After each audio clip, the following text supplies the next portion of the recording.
Bagaimana sih tips ya?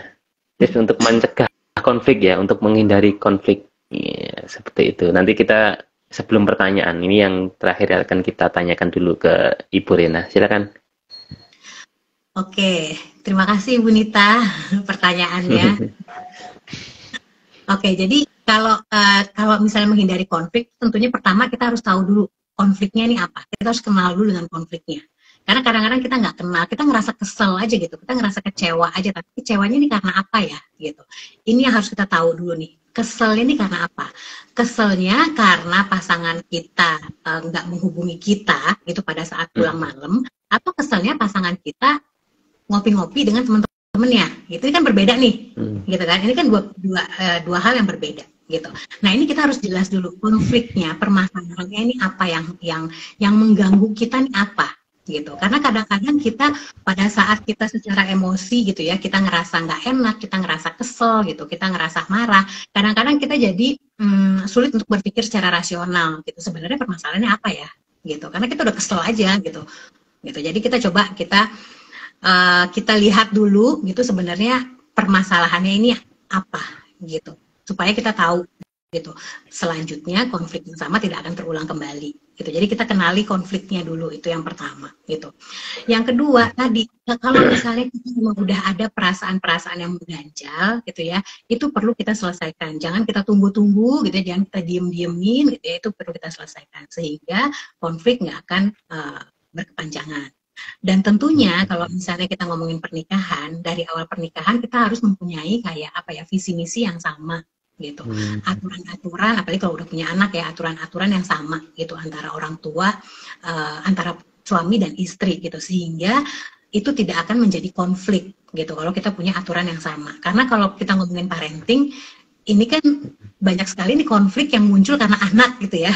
Konflik antara suami dan istri muncul karena permasalahan anak gitu. Karena suami istri itu berbeda pendapat, berbeda visi misi gitu, sehingga itu mempengaruhi munculnya konflik. Jadi ayah bunda perlu diingat, ayah bunda itu harus satu tim gitu ya. Jadi harus sama, timnya sama gitu. Tim ayah bunda dan tim anak gitu. Jadi jangan sampai ayah dan bunda punya perbedaan-perbedaan apa ya, visi misi gitu ya, perbedaan-perbedaan disiplin ke anak gitu, sehingga itu akan kita bisa menghindari konflik gitu ya, menghindari konflik untuk yang parenting gitu.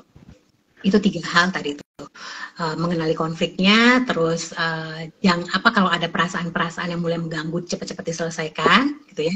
Lalu kalau masalah parenting, orang tua harus punya visi dan misi yang sama. Lalu kita juga harus apa ya, balik lagi sih, kita kenal dengan diri kita sendiri, kita kenal dengan pasangan. Jadi kayak misalnya kalau kita kenal dengan diri kita sendiri, kita ngerasa kayaknya saya belum bisa nih bicarain masalah kecemburuan saya dengan teman perempuan pasangan saya saat ini. Karena kalau misalnya saya bicarakan, ini saya pasti marah banget gitu, dan akhirnya nggak selesai. Kita tahu diri kita sendiri kan, ya udah tunggu dulu, kita tunggu waktunya.